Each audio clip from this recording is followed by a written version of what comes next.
नमस्कार holistic healing को आपन स्वागत। आज हूँ नवरात्रि षष्ठी। माँ आज कात्यायनी देवी हिसाब से पूजा पाँच।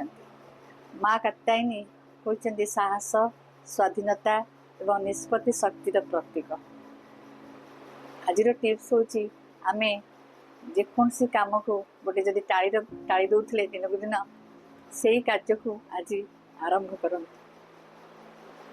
एवं 10टी पावरफुल अफर्मेशन करंतु जेमति कि मु सक्षम, मु योग्य, मु सुस्थ ये अफर्मेशन निजकू करंतु एवं बॉडी मूवमेंट 20 मिनिट पाई जदि करूचंती तो भल, जदि न करूचंती आज आरंभ करंतु। चली पारिबे, योग करि पारिबे। आउ हमरे आपण माने अफर्मेशन भी करंतु जे मु मोर सुरक्षा कवच। धन्यवाद। नमस्कार।